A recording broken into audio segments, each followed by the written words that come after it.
Oi gente, tudo bem?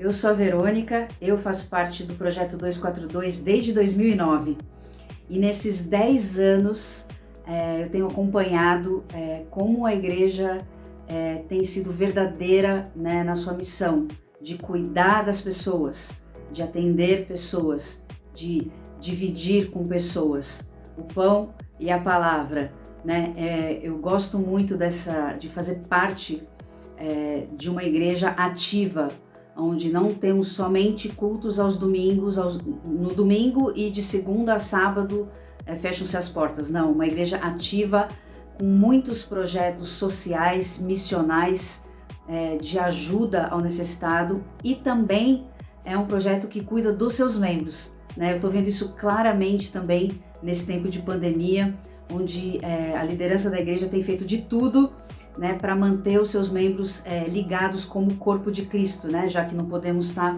com as portas abertas literalmente. Então, grupos de estudo, reuniões de oração, telefonemas, né, os cultos online também. Então fica aqui o meu convite para você ter um ótimo culto agora e conheça os nossos projetos.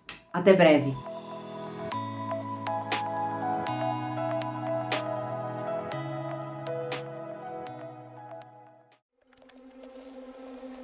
O que vai ser do futuro? Vou olhar o mundo de perto ou da sacada?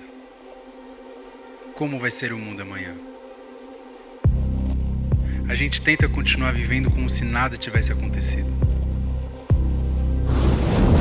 mesmo bombardeado de notícias ruins. Nosso futuro parece ameaçado.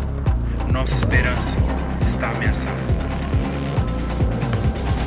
Mas será que adianta ficar ansioso ou com medo do futuro?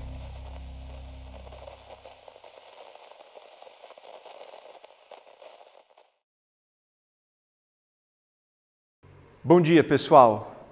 Mais uma manhã e nós estamos aqui para poder compartilhar com todos vocês a palavra de Deus. Nós temos tido aí uma série de mensagens que tem tocado profundamente em nossos corações e que tem nos ajudado a crescer e a chegar mais perto daquilo que Deus quer de nós como seus servos, como seus discípulos, discípulos de Jesus.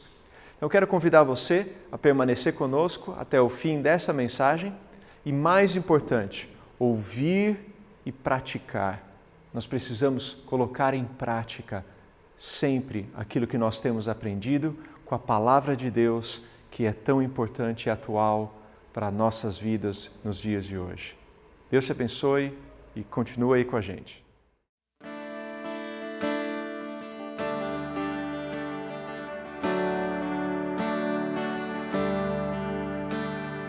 Eu ouvi 1000 histórias de como alguns vêm a ti, mas eu ouvi tua doce voz na escuridão me dizendo que se agrada de mim, que eu nunca estou só. Tu és um bom pai, é quem tu és, é quem tu és, é quem tu és. Eu sou amado por ti, é quem eu sou, é quem eu sou, é quem eu sou.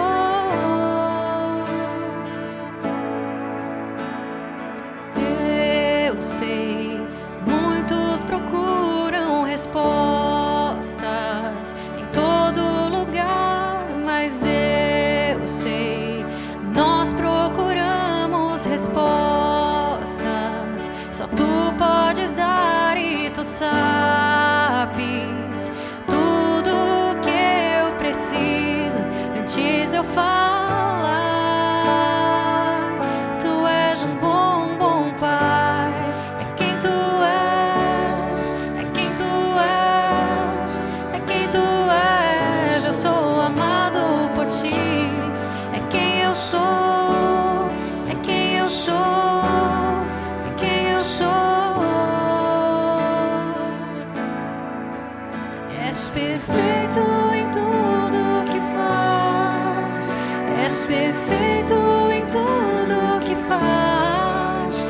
És perfeito em tudo que faz pra nós. És perfeito em tudo que faz. És perfeito em tudo que faz.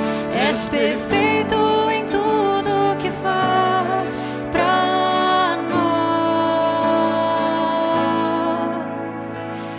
Amor que é tão real que eu não posso explicar. Paz tão inexplicável que eu não posso falar. Me chamas pra ir mais fundo, me chamas pra ir além, me chamas pra ir mais fundo em amor, amor. Tu és um bom, bom Pai, é quem tu és, é quem tu és, é quem tu és. Eu sou amado por ti, é quem eu sou, é quem eu sou, é quem eu sou. És perfeito em tudo que faz. És perfeito em tudo que faz. És perfeito em tudo que faz pra nós. És perfeito em tudo que faz. És perfeito em tudo que faz. És perfeito em tudo que faz pra nós.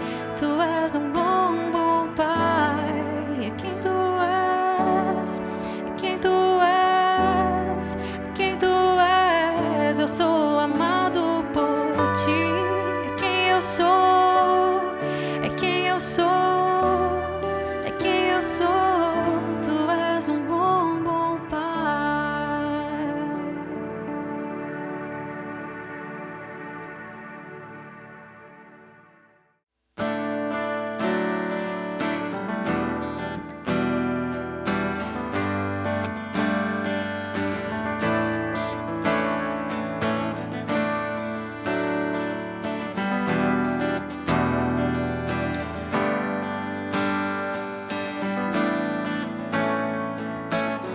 Dos montes corre para o mar, teu rio de amor por mim. Eu abrirei meu coração, deixando a tua cura entrar. Me alegro por te pertencer, levantarei as minhas mãos. O teu amor me alcança e me faz louvar-te. Cantarei teu amor pra sempre. Cantarei teu amor pra sempre. Cantarei teu amor pra sempre. Cantarei teu amor pra sempre. Dos montes corre para o mar, teu rio de amor por mim. Eu abrirei meu coração, deixando a tua cura entrar. Me alegro por te pertencer, levantarei as minhas mãos. O teu amor me alcança e me faz louvar-te. Cantarei teu amor pra sempre. Cantarei teu amor pra sempre. Cantarei teu amor pra sempre. Cantarei teu amor pra sempre. Meu coração exulta, de alegria eu canto. Se o mundo conhecer a ti, ele se encherá com a tua alegria. Meu coração exulta, de alegria eu canto. Se o mundo conhecer a ti, ele se encherá com a tua alegria.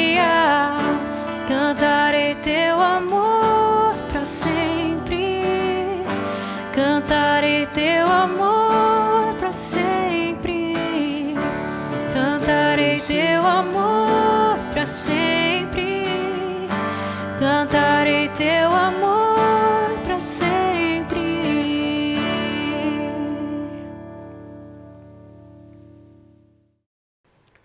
Bom dia, nós nos reunimos mais uma vez nesta manhã e eu gostaria de compartilhar a palavra de Deus com todos vocês a partir do texto da carta de Paulo aos Colossenses, no capítulo 1. Eu vou ler aqui da versão Almeida, século 21, e a partir do versículo 3, Paulo diz o seguinte: Damos graças a Deus, Pai de nosso Senhor Jesus Cristo, orando sempre por vós, desde que ouvimos falar da vossa fé em Cristo Jesus e do amor que tendes por todos os santos, por causa da esperança que vos está reservada no céu, da qual ouvistes pela palavra da verdade, o Evangelho, que chegou a vós e também está em todo o mundo, frutificando e crescendo, assim como entre vós, desde o dia em que ouvistes e conhecestes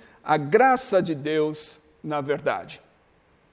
Como aprendestes com Epáfras, nosso amado conservo, fiel ministro de Cristo em nosso favor.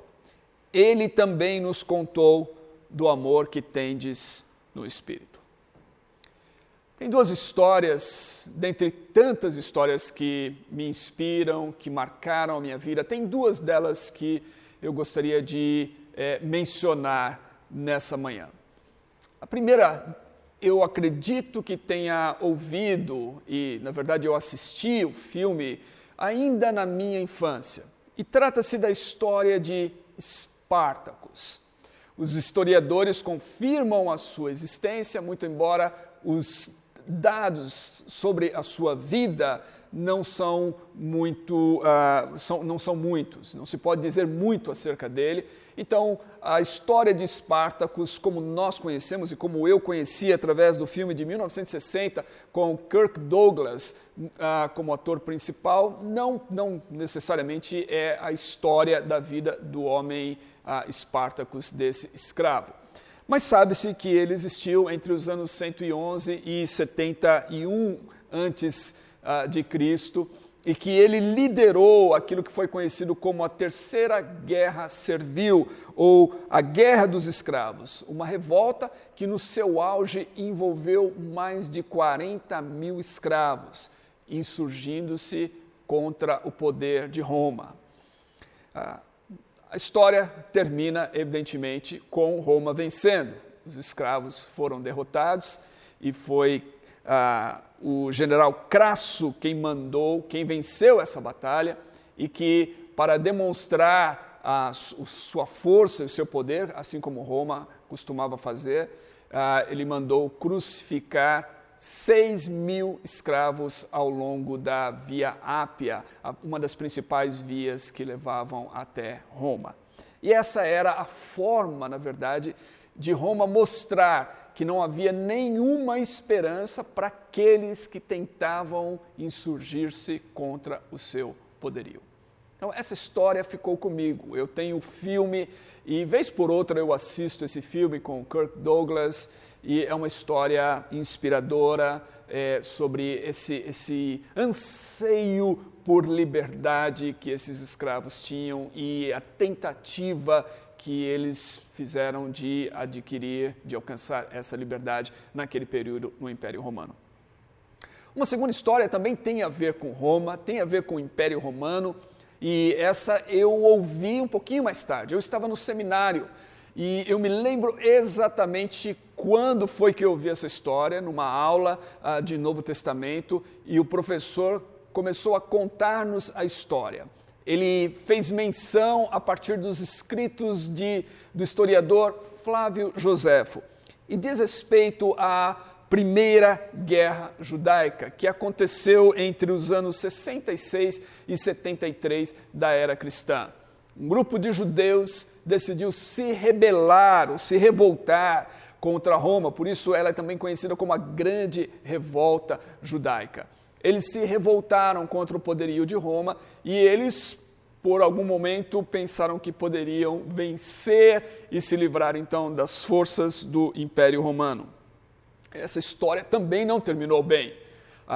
Roma venceu e derrotou os insurgentes e, através do general Tito, que era filho do imperador Vespasiano, Roma fez de Jerusalém, após ter cercado a cidade durante muito tempo e após ter encurralado muitos dos insurgentes no templo em Jerusalém e derrotado todos eles, Roma fez de Jerusalém uma planície. Roma literalmente nivelou a cidade, segundo o historiador Flávio Joséfo, deixando apenas uma parte do muro em pé.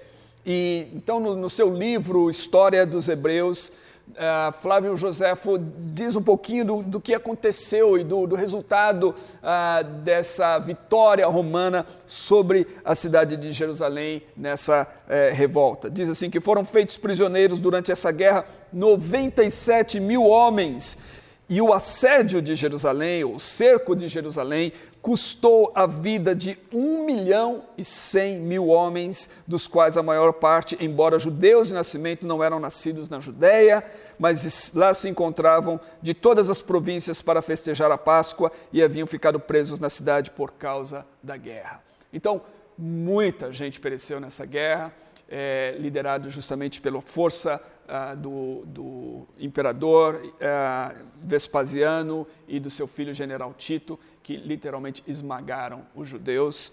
Um grupo deles conseguiu fugir e se refugiaram na fortaleza de Massada. E lá eles permaneceram durante bastante tempo, até serem também cercados pelos judeus. Quando eles estavam próximos, sentiram que estavam próximos de perderem o controle daquela situação e que os romanos estavam próximos de invadir a fortaleza, o líder deles propôs que todos deveriam morrer ali, que seria melhor morrer como homens livres naquela condição, do que serem entregues às forças dos romanos e talvez se tornarem escravos. Então, naquele lugar, 960 homens, mulheres e crianças morreram por suas próprias espadas. Começaram a matança. Primeiro os pais de famílias mataram suas esposas e seus filhos, depois eles então começaram a se matar entre eles, lançando sortes para ver quem é que matava primeiro, e até que todos eles acabaram morrendo ali naquela situação. Essa também é uma das histórias que Flávio Joséfo narra no seu livro sobre as guerras judaicas. E essa história eu vi no seminário. Eu lembro que ela foi contada com uma porção de detalhes, muito mais do que eu pude falar aqui, mas nunca me esqueci daquele momento e a minha mente voou naquilo, viajou naquilo, na história dessa primeira guerra judaica. E na tentativa, novamente, dos judeus de se imporem contra Roma, de alcançarem a sua liberdade, de resistirem àquele império opressor. E, no entanto, mais uma tentativa fracassada.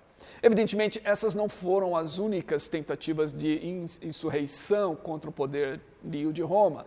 Essas não foram as únicas guerras, essas não foram as únicas batalhas. Tantas outras foram travadas e, invariavelmente, Roma venceu todas elas. Naquela época e naquele período, no auge do poder do Império Romano. Mas por que eu estou dizendo isso?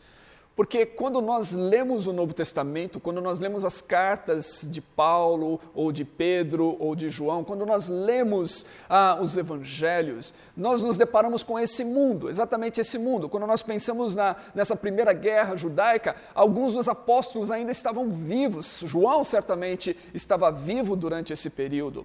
Então era esse o mundo do Novo Testamento, um mundo debaixo do Império Romano, um império tremendamente poderoso e cruel e que esmagava qualquer tentativa de se impor contra ele. Portanto, os primeiros cristãos, inclusive nós podemos pensar Jesus, os seus apóstolos, os primeiros cristãos naquela época, eles não tinham essa ideia de que eles poderiam trazer o reino de Deus ali pela força da espada. Eles não tinham a ideia de que eles iriam transformar aquele mundo, aquele império romano, através de uma imposição de força ou de uma disputa de poder. Eles não passava na cabeça deles a ideia de que a maneira com que o reino de Deus seria estabelecido seria justamente pela força deles ou pela influência política deles até. Não havia influência política naquela época. E eu digo isso neste dia, que é justamente um dia que, se você não votou, você vai votar. Nós temos as eleições no nosso país e no Brasil inteiro pessoas estão votando. E para muitos de nós cristãos, parece que nós vamos votar com essa expectativa de que, através do nosso voto, nós vamos transformar a nossa sociedade. E alguns talvez possam até pensar que o seu voto é tão poderoso que, se você conseguir eleger determinada pessoa ao poder, que essa pessoa vai trazer uma transformação radical e quase que estabelecer o reino de Deus aqui na cidade, ou no estado, ou no país. Mas nós sabemos que isso não é verdade. Espero, pelo menos, que possamos saber disso. Espero que estejamos conscientes de que o reino de Deus não se estabelece dessa forma. Espero que tenhamos consciência de que não é elegendo essa ou aquela pessoa que nós vamos nos livrar dos males desse mundo, do sofrimento, que nós vamos causar uma revolução social. Espero que possamos entender que o modo como o cristianismo transforma o mundo é através da transformação pessoal, é através da transformação de vidas. O que eu quero dizer é o seguinte: não é o nosso voto que vai fazer a grande diferença na história. O voto é importante, mas como cristãos temos que estar conscientes que o nosso voto ele é limitado, porque nós estamos votando em seres humanos, a maioria deles, inclusive, altamente corruptíveis, com alto potencial de serem corrompidos pelo sistema. Nós estamos votando em seres humanos. Essa não deve ser a nossa esperança. A nossa esperança deve ser outra. E é isso que eu gostaria de falar aqui. Quando nós lemos a história do cristianismo, nós vemos que, de fato, o cristianismo fez uma grande mudança. Que o cristianismo causou aquilo que nós poderíamos dizer, talvez, de uma subversão no Império Romano. Que o cristianismo abalou as estruturas daquele império de uma maneira invisível, de uma maneira de baixo para cima, trabalhando com as pessoas e fazendo com que essa influência eventualmente chegasse ao mais alto poder, até o imperador. Alan Hirsch, no seu livro Caminhos Esquecidos, ele nos diz algo interessante. Ele apresenta um dado estatístico sobre os cristãos no Império Romano. E ele diz que no ano 100 da era cristã, quando estava se completando ali os últimos escritos da Bíblia, havia aproximadamente 25 mil cristãos no Império Romano. 200 anos depois, pouquinho mais de 200 anos depois, em 310, pouquinho antes de Constantino fazer toda aquela transformação no Império, Alan Hirsch diz que havia aproximadamente 20 milhões de cristãos. E ele pergunta, como é que eles fizeram isso? Eles não tinham templos, eles não tinham programas de rádio ou TV, ou nenhuma internet, não tinham nenhuma influência política, como eu disse. Eles não tinham o poder do voto no Império, não tinha essa esperança, não havia influência política, não tinham candidatos cristãos eleitos que os representassem na República. Eles não tinham nenhuma dessas coisas, eles não tinham grandes cruzadas evangelísticas.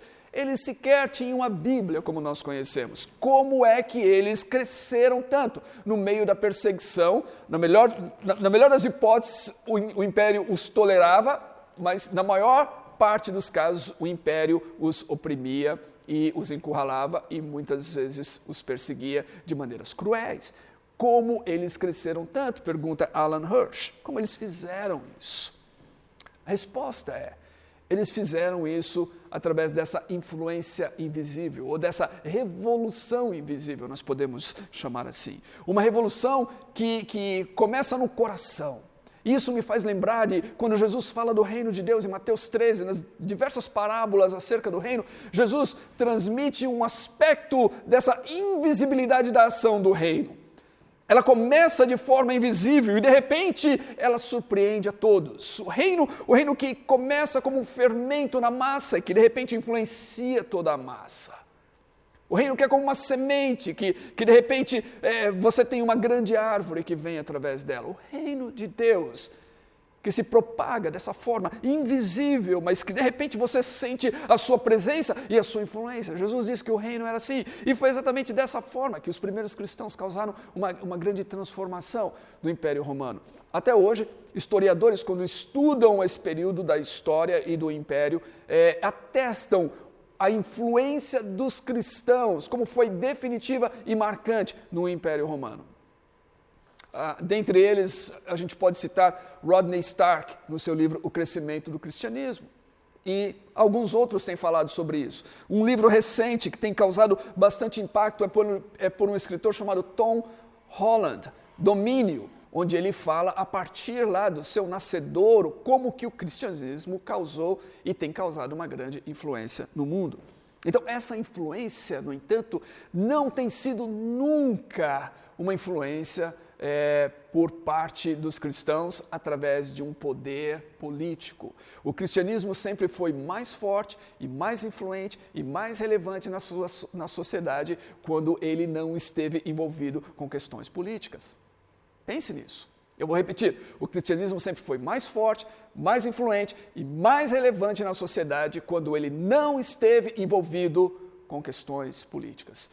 Todas as vezes que os cristãos tentaram, ou pensaram, ou imaginaram, ou sonharam que poderiam mudar o mundo através do poder político, eles fracassaram e o cristianismo acabou sofrendo como consequência disso.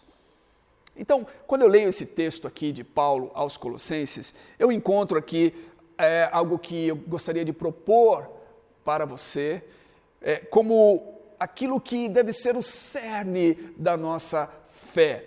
E que se nós vivermos dessa maneira, nós estaremos exatamente no olho, no centro, no núcleo dessa revolução silenciosa que o cristianismo é capaz de causar em nossa sociedade.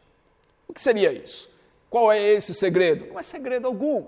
O que nós encontramos aqui é aquilo que algumas pessoas têm chamado de as 3 virtudes cristãs ou as 3 virtudes teologais. Quais são elas? A fé, o amor e a esperança. Nós encontramos Paulo fazendo referência disso em 1 Coríntios capítulo 13, no versículo 13, o último versículo daquele capítulo, o capítulo onde Paulo fala do amor e o hino ao amor. Paulo diz o seguinte: portanto, agora permanecem esses 3, a fé, a esperança e o amor. Mas o maior de todos, o maior deles, é o amor. Paulo também vai fazer referência a essas 3 virtudes teologais ou cristãs na sua carta aos Tessalonicenses. Em 1 Tessalonicenses, no capítulo 1, versículo 3, note o que Paulo diz: lembramo-nos constantemente da vossa fé atuante, do vosso amor prestativo e da vossa esperança bem firmada em nosso Senhor Jesus Cristo. Fé atuante, amor prestativo, esperança bem firmada. Dick Lucas diz o seguinte: quando Paulo combina esses 3 elementos da espiritualidade cristã, como nesse contexto, é geralmente para prover uma descrição básica e suficiente do cristão genuíno. Em outras palavras, para Paulo, o cristão genuíno é aquele cuja vida manifesta fé, amor e esperança. Essas são marcas, essas são qualidades, essas são evidências da obra de Deus no interior do homem, no coração do homem, no coração do cristão. E por causa dessa obra de Deus no interior, a fé, o amor e a esperança se tornam visíveis, então, na vida do cristão. É isso que nós encontramos exatamente no texto que nós lemos aqui, de Paulo aos Colossenses, no capítulo 1. Note, Paulo fala assim: desde que ouvimos falar da vossa fé em Cristo Jesus e do amor que tendes por todos os santos, por causa da esperança que vos está reservada no céu, da qual já ouvistes pela palavra da verdade, o Evangelho. Note o que Paulo está falando aqui. Paulo está falando que ele ouviu falar da fé que eles têm em Cristo Jesus. É importante isso. E nós vamos ver que Paulo vai usar essa expressão de ouvir. Primeiro, Paulo diz que eles ouviram acerca da fé deles, dos cristãos em Colossos. Depois, Paulo vai falar da fé que eles receberam porque eles ouviram algo. Ou seja, a fé vem porque a mensagem é anunciada. E essa mensagem que eles ouviram, essa mensagem que lhes transmitiu fé, nós encontramos mais adiante qual é a mensagem do Evangelho. Então, eles têm uma fé em Cristo Jesus. E Paulo ouviu falar dessa fé. Essa fé não era uma fé de fórum privado, não era uma fé que eles guardavam para si, era uma fé que as pessoas falavam a respeito, era uma fé que era comunicada, era uma fé que se espalhava, ainda que silenciosamente, como uma revolução silenciosa, mas ela se espalhava de uns para outros. Era uma fé que, como Alan Hirsch diz lá no seu livro, ela era fofocada, as boas novas eram fofocadas naquele contexto. Uns contavam para outros, não havia, novamente, rádio, TV, nada disso. Ela era comunicação de um a outro, de uma pessoa para outra pessoa. E Paulo ouviu, essa fé era comunicada. Nota que é interessante aqui que a fé que Paulo está falando aqui, que é comunicada, não tem a ver necessariamente com obras. Muito embora ela transforma e ela pode ser vista em obras, Paulo está falando de uma confissão de fé aqui. É uma confissão de fé que eles têm. Paulo fala do amor deles, o amor por todos os santos. Por causa dessa fé em Cristo Jesus, quando nós temos fé em Cristo Jesus, o que significa isso? Quando nós cremos que Cristo Jesus é o Cristo da parte de Deus, aquele que veio a este mundo, aquele que morreu em nosso lugar para restaurar o nosso relacionamento com Deus, para nos reconciliar com Deus, quando nós confiamos nisso, quando nós depositamos a nossa fé, a nossa confiança, a nossa crença em Jesus, de que o que Ele fez por nós na cruz é suficiente para nos salvar, isso nos coloca então na família de Deus. Nós fazemos parte de uma família, isso coloca numa família de santos. Nós pertencemos agora não a nós mesmos, mas a Deus. E essa é a ideia dos santos aqui. Não é uma ideia de perfeição, mas é uma ideia de pertencimento. Nós já não somos mais de nós mesmos, mas nós pertencemos a Deus. Todos os crentes, todos os cristãos, todos aqueles que confiam em Jesus, todos aqueles que depositaram a sua fé e a sua confiança em Jesus, se tornam santos, porque pertencem a Deus. E aí, qual é a outra qualidade, qual é a outra virtude, qual é a outra evidência, o sinal que nos caracteriza como genuínos cristãos? É o amor que nós temos agora por todos os santos. Nós fazemos parte dessa família e nós começamos a amar pessoas. Isso acontecia no Império Romano. Por causa da fé em Cristo Jesus, aqueles primeiros cristãos começaram a amar uns aos outros de uma forma radical. Eles começaram a amar todos os santos e isso começou a causar um grande impacto naquele império. O amor desses primeiros cristãos foi algo extraordinário naquela época. E esse amor, Paulo vai dizer no versículo 8, é o amor que tendes no Espírito, ou seja, é o amor como fruto da atuação do Espírito de Deus em nossas vidas. Isso é algo que faz parte da vida cristã, não é algo que nós precisamos implorar para que Deus nos dê. Deus já nos deu por meio do seu Espírito. Paulo diz isso em Romanos capítulo 5. O amor de Deus foi derramado em nossos corações por meio do Espírito Santo. Deus já nos deu esse amor. Nós precisamos viver agora guiados, orientados, submissos ao Espírito Santo para que esse amor se manifeste em nossas vidas e em nossos relacionamentos. E Paulo diz, de onde vem tudo isso? De onde vem essa fé? De onde vem esse amor? Paulo diz assim, por causa da esperança que vos está reservada nos céus. Paulo conecta fé e amor à esperança aqui, porque nós temos uma esperança, Porque quando o Evangelho foi comunicado a nós, e é exatamente isso, essa esperança vem a nós por meio do Evangelho, ele diz assim, da qual já ouvistes pela palavra da verdade o Evangelho, ou seja, quando o Evangelho é comunicado a nós, quando nós ouvimos falar do Evangelho, nós recebemos uma esperança. Por quê? Porque o Evangelho fala das boas novas em Cristo Jesus. O Evangelho diz que não há mais condenação para aqueles que estão em Cristo Jesus. O Evangelho diz que Deus nos reconciliou consigo mesmo por meio de Cristo. O Evangelho diz que os nossos pecados são perdoados. O Evangelho diz que Cristo derrotou a morte, que Cristo ressuscitou, que nós não temos mais que temer a morte e o futuro está reservado nas mãos de Deus por meio de Cristo. O Evangelho nos liberta de uma série de coisas. O Evangelho nos dá esperança, mesmo no meio do caos. Essa esperança fortalece a nossa fé. Essa esperança impulsiona o nosso amor. É o que Paulo está dizendo aqui. Portanto, por causa dessa esperança que está reservada nos céus, nós temos uma fé em Cristo Jesus e um amor por todos os santos. E isso é algo notório. Isso é algo que Paulo e os demais cristãos ouviram falar. Isso é algo que não se consegue esconder. É algo que nasce no coração, que transforma a vida, mas que se traduz na vida, nos relacionamentos, no cuidado, no amor, na atitude diante da vida e diante da morte que aqueles cristãos tinham, na sua confiança em Deus, na sua confiança na capacidade de Deus de resolver os seus problemas nesse mundo. E aí no versículo 6, Paulo vai dizer que tudo isso é algo que frutifica, tudo isso é algo que se espalha, tudo isso é algo que cresce, como esse fermento na massa, ele vai crescendo, isso cresce, isso se propaga. É o reino de Deus em ação. É isso que nós vemos aqui. No versículo 6, Paulo diz que, novamente, isso é resultado da ação do Evangelho. E ele diz, interessantemente aqui, que esse é o Evangelho que faz com que nós conheçamos a graça de Deus na verdade. Olha como Paulo une as duas palavras aqui, graça e verdade. Muito importante isso, quando nós falamos do Evangelho. É o Evangelho da graça de Deus. Dessa graça de Deus que nos recebe como nós somos. Dessa graça de Deus que não depende dos nossos méritos e dos nossos esforços. É graça de Deus. Mas é graça de Deus na verdade. Graça não anula a verdade.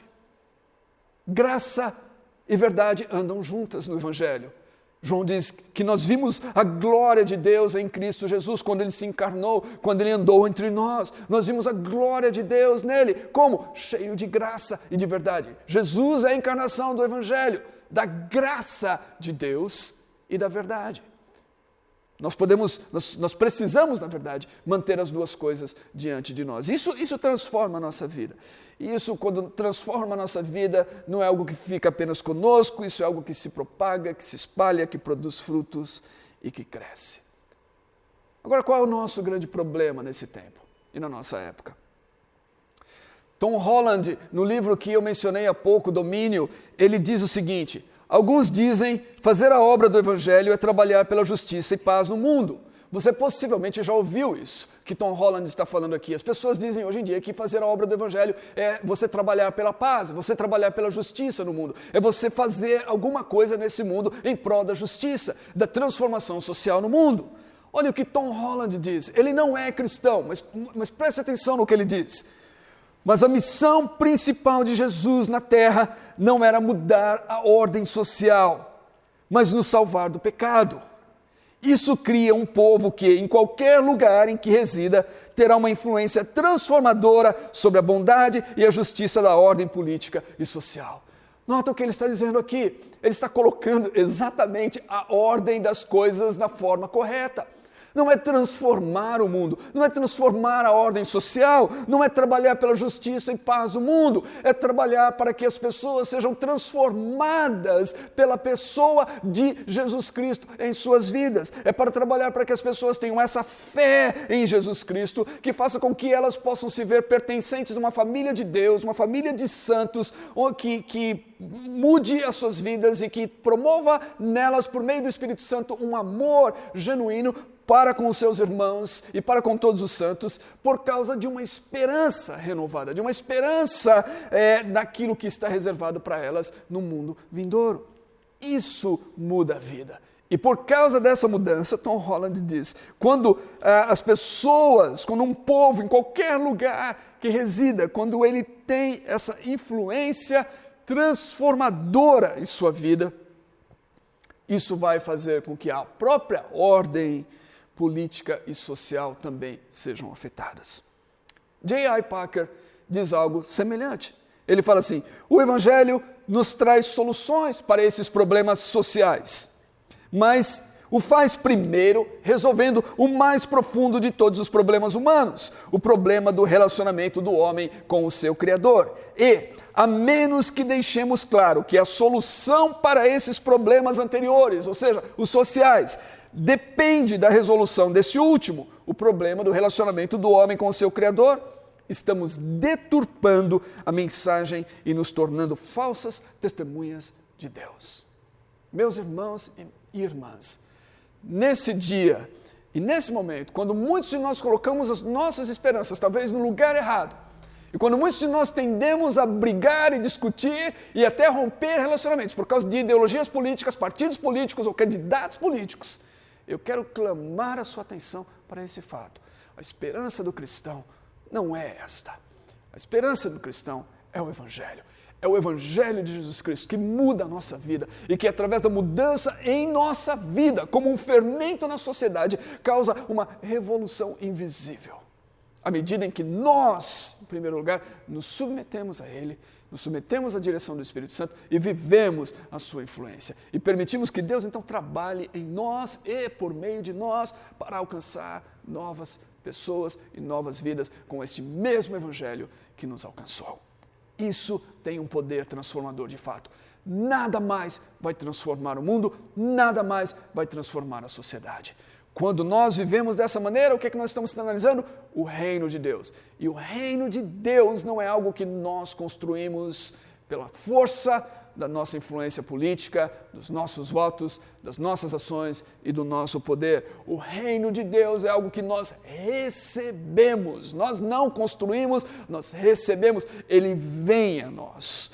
O reino de Deus é algo que, portanto, nós anunciamos e nós esperamos por Ele em sua plenitude quando Jesus voltar. Essa é a esperança que está reservada a nós no céu e que virá dos céus a nós na manifestação, na parúzia, no retorno do nosso Senhor Jesus Cristo. Então, tudo o que há de errado nesse mundo, toda injustiça, toda dor, todo sofrimento, todo mal será derrotado e Cristo estabelecerá o seu reino de justiça e paz perfeitas nesse mundo, nessa terra onde nós vivemos. Nós precisamos nos lembrar disso e nós precisamos voltar para aquilo que deve ser nosso foco, aquilo que deve ser o âmago da nossa fé, o núcleo da nossa fé, que é Cristo, por meio de quem nós temos fé, em primeiro lugar, confiança, que Deus nos ama, que Ele é por nós, que Ele perdoa os nossos pecados, que nós temos um relacionamento vivo com Ele, por meio de quem nós temos amor, porque Ele derramou esse amor em nossos corações, através do Seu Espírito Santo. E nós podemos, à medida em que nos submetemos ao Espírito, viver esse amor na relação com o nosso próximo. Por meio de quem nós temos esperança, e uma esperança verdadeira, uma esperança que não nos decepciona, uma esperança real, porque ela está firmada em Cristo Jesus. Nós precisamos manter isso. E eu quero finalizar encorajando você então com essas palavras. Note, Paulo diz assim, no começo do texto que eu li, damos graças a Deus, Pai de nosso Senhor Jesus Cristo, orando sempre por vós, desde que ouvimos falar da vossa fé e do vosso amor e da vossa esperança. Paulo ouve desses cristãos e ele se alegra com eles. O que eu vejo aqui, que é muito importante se nós vamos conseguir viver dessa forma, é a necessidade de nos relacionarmos. Quando Paulo diz nós ouvimos e quando Paulo diz vocês ouviram, Paulo diz que há uma comunicação entre eles.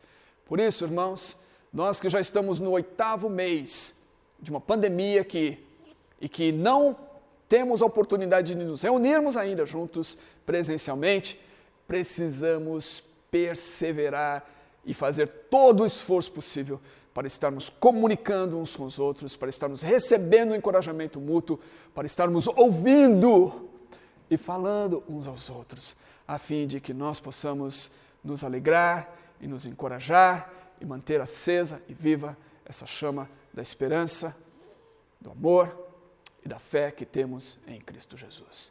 Que Deus ilumine os nossos olhos, que Deus dissipe as nossas dúvidas, que Deus esclareça as nossas mentes, que Deus nos livre dos nossos enganos, que Deus nos ajude a voltar a nossa atenção e o nosso foco para aquilo que pode nos dar de fato esperança, o Evangelho de Jesus Cristo, essa revolução silenciosa que começa em nossos corações. Vamos orar juntos. Deus, eu oro por mim, por meus irmãos e irmãs, por todos aqueles que se reúnem para ouvir, para prestar atenção e para receber do Senhor por meio da Tua palavra e por meio da pregação. Eu peço que o Senhor nos ajude. Nós vivemos em tempos tão difíceis e muitas vezes somos tentados a desviar o nosso foco. Somos tentados a buscar atalhos e caminhos mais fáceis que nos prometem uma falsa esperança, uma utopia, algo que não se realiza. Ajude-nos a voltar o foco para o Evangelho. O Evangelho é a esperança do mundo. O Evangelho é a esperança verdadeira, porque o Evangelho promove essa revolução, essa transformação real. Ele resolve o problema verdadeiro do ser humano, o nosso problema verdadeiro, que é o problema do pecado, que é o problema da nossa separação, da nossa inimizade contigo. O Evangelho traz cura e restaura o nosso relacionamento contigo, e a partir daí o Evangelho pode mudar toda a nossa vida, e aí sim mudar os nossos relacionamentos e as pessoas ao nosso redor e causar essa influência transformadora do Teu reino. Ajude-nos a nos lembrar disso e ajude-nos a viver para isso, para que venha o reino e a Tua vontade seja feita aqui na terra como nos céus. Nós oramos em nome de Jesus e para a Tua glória. Amém e amém.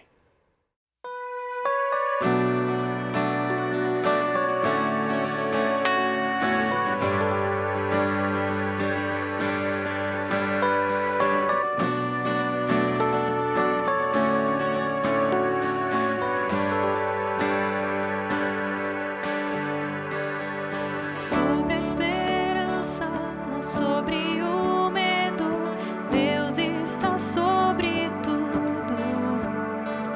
Sobre a alegria, sobre a dor, Deus está sobre tudo.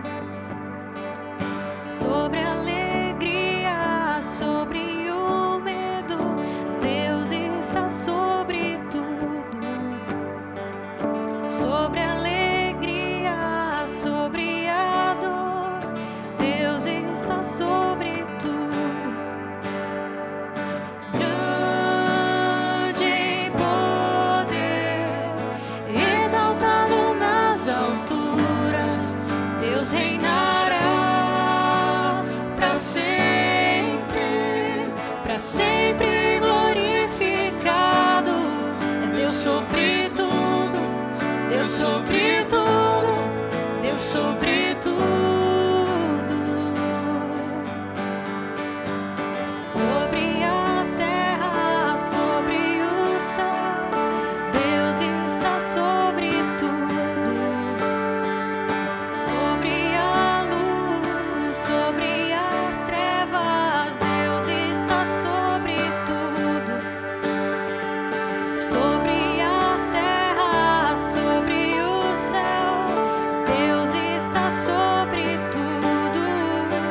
Sobre tudo que possa vir dessa vida, Deus está sobre tudo. Grande poder, exaltado nas alturas, Deus reinará para sempre glorificado. És Deus sobre tudo, Deus sobre tudo, Deus sobre tudo. És Deus sobre tudo, Deus sobre tudo, Deus sobre tudo. Alto, mais alto.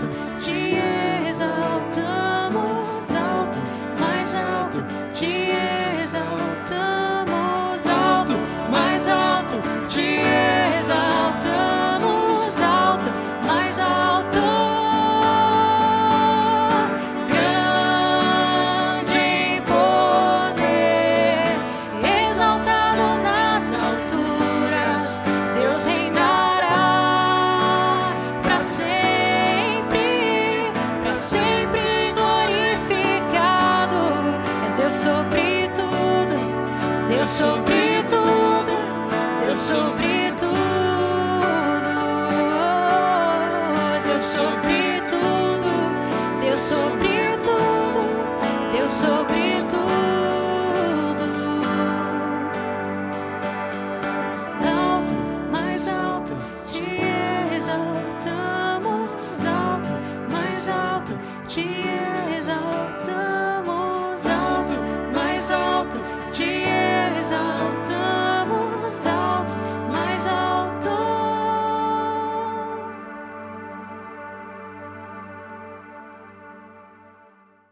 Acabamos de ouvir essa mensagem tão desafiadora e nós sabemos que não existe nenhuma revolução maior do que a conversão do coração do homem. Somente Jesus Cristo transforma o coração e a mente das pessoas, porque Ele faz essa transformação de dentro para fora. Se entregue ao Senhor Jesus, se entregue de todo o coração e você vai ver a verdadeira revolução acontecer na sua vida e daqueles que estão ao seu redor. Pratique tudo o que você tem aprendido com a palavra de Deus. Se você quiser entrar em contato conosco, acessa pelo QR Code aqui as informações da igreja e nós queremos ouvir você e caminhar com você. Deixa eu orar com você nesse momento. Pai, muito obrigado por essa mensagem, obrigado por essa palavra, obrigado, Senhor, por tudo que o Senhor tem falado e nos ensinado. Obrigado a Deus, porque a Tua palavra é verdadeira, é viva, é lâmpada para os nossos pés, é luz para o nosso caminho. E a Tua palavra nos mostra como nós devemos viver e como nós devemos ser, Senhor. É a Tua palavra que nos transforma a cada dia em Cristo Jesus, nosso Salvador. Ajude-nos, ó Deus, que essa transformação, essa revolução aconteça dentro de nós e a partir daí se expanda a todos que estiverem ao nosso redor. Em Cristo Jesus, nosso Salvador, nós oramos agora. Amém. Deus te abençoe, tenha uma boa semana.